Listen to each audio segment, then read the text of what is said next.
Good afternoon, everyone. This is Lola over at Spa Essentials. For those of you that don't know me, I am a registered aromatherapist with the Aromatherapy Registration Council. I am also a graduate of the AromaHead School of Essential Oil Studies, and I currently have over 400 hours worth of training. So the information that I'm sharing with you is not just something that I've read in a book. It's not just something that I have found on Google. It is information that is backed by lots of scientific research and also through teachers who hold a lot of value within the industry. So with that being said, today's topic is going to be about the aging or shelf life, if you will, of essential oils. And this is something really, really important to think about for a lot of home users. It's not just something that as an aromatherapist I really look at, but something as a home user I look at as well.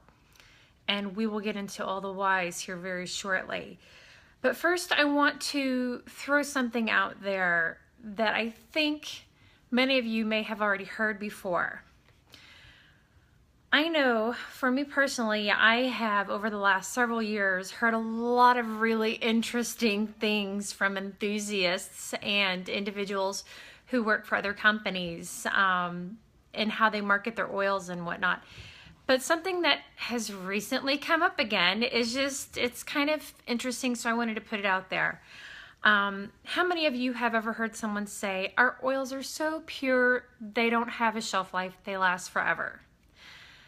Well, for most of us, we understand that most things on this planet are going to have a shelf life, especially if they're plant-based. And I want to share a little bit about why essential oils have a shelf life and why it's important not to buy into this whole purity is going to largely affect your shelf life, because that's not the case at all. In fact, purity is actually based on the chemistry of essential oils. This is really important. It's based on the chemistry of essential oils and how volatile their components are.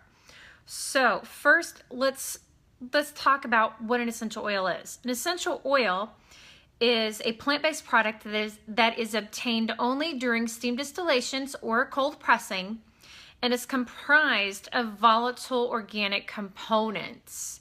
And when I say organic, I don't mean organic meaning not sprayed. I mean organic chemistry. This is really important to key in on. So if you can't remember the whole definition, just remember one thing. Essential oils are comprised of volatile components. Now, the chemical constituents that are found in essential oils are referred to volatile components because of their rate of evaporation. And this rate of evaporation, if you will, is what gives us the aroma of an essential oil. As those components interact with the oxygen, we get that wonderful aroma. So, very, very important to remember that essential oils are comprised of volatile chemical organic components or constituents. Now, going into the chemistry a little bit, a lot of people like to classify essential oils as being citrus oils, as being floral oils, woodsy oils, leafy oils, things like that. And that's great.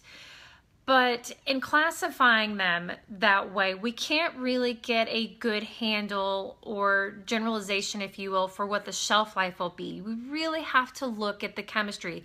For example, I can't say all citrus oils are going to have a shelf life of 1 to 2 years, because it's just not true. It ultimately is dependent on their chemistry. There are several essential oils that are citrusy that have a high amount of what we call monoterpenes in them. And this chemical family, let's say for example, lemon is a good one. It has anywhere from 56% to 76% of limonene, which is a chemical constituent found in the monoterpene family. I know I'm getting a little technical, but I really want you to understand this information. So that's why I'm delving into this a little bit. So knowing that the lemon essential oil has that much of one particular chemical constituent that we consider to be quite volatile, already that's a huge number. Now, when you look at the entire essential oil, how many different constituents that actually fall into the monoterpene category, it's about 90%. So 90% of the essential oil for lemon is this really volatile organic chemical component that as soon as it's exposed to oxygen is going to shorten its shelf life. And this is where we're going to delve into a little bit about oxidation. I like to tell people that while all of the chemical constituents that make up an essential oil play really well together and create this amazing synergy to give us those therapeutic properties that we so enjoy, they don't mix well with oxygen. Oxygen is not our friend when we're talking about essential oils. And I know while the orifice reducers that we use on our essential oil containers are designed to minimize the amount of oxygen exchange that comes into the bottle as we use it, there's still a small amount that gets into that bottle. So think about this. We have, when we're talking about lemon, we have a essential oil that is largely comprised of monoterpenes, and those are considered lighter molecules, if you will. They're going to evaporate a lot faster than, say, an oil that has a lot of sesquiterpenes, which are very, very big, very heavy. So huge difference right there. That alone gives us a much shorter shelf life. Lemon, we typically say, has a 1 to 2 year shelf life. Now, every time you open that essential oil bottle, you're exposing it to oxygen as you get those drops out. Not a huge amount, but still you're exposing it to oxygen. This oxidation also adds to a shorter shelf life. This is another one of those reasons why Robert Tisserand has said, hey, you really want to store those in a refrigerator. Storage does play a small piece of it, but it's really not what defines the shelf life. It's the amount of volatile chemical constituents, whether they're monoterpenes, sesquiterpenes, esters, what have you, and also the rate of oxidation, how much it's exposed to oxygen. So this is why it's really important for anyone who is using essential oils to know not just the therapeutic properties and all the safety issues, but the shelf life as well. Because when you have an older essential oil that has suffered a lot of oxidation, you're going to be increasing the risk of skin sensitization concerns. You will get, I've seen it a lot of times, people will have bottles of lemon essential oil, lime essential oil sitting around for 3 or 4 years, not realizing that they've exposed it to oxygen a lot and it's changed it quite a bit, and then not realizing that that shelf life, how volatile those components are, play a huge role in it. So I want you guys, when you get back to your little collection of essential oils, I want you to go through and make sure that you know the distillation dates and have an idea of what the shelf life will be. I know you can find all that information from my essential oils on my website, but a lot of the companies out there now, they're doing that as well.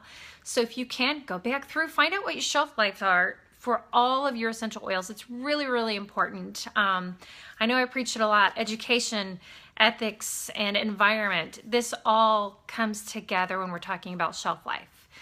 All right, so that is the gist of today's topic, which is shelf life. Essential oils do have a shelf life, and it's predetermined by their chemistry and the rate at which they oxidize. So again, take a look at your collection. Make sure you know your shelf life, people. It's really, really important. And if you've enjoyed this, give it a thumbs up, share it out. I would love to see this information really hitting the people that it needs to hit. All right, thank you so very much for tuning in, and I will catch you guys again later. And look for the blog post that's going to be associated with this too. All right, have a good one.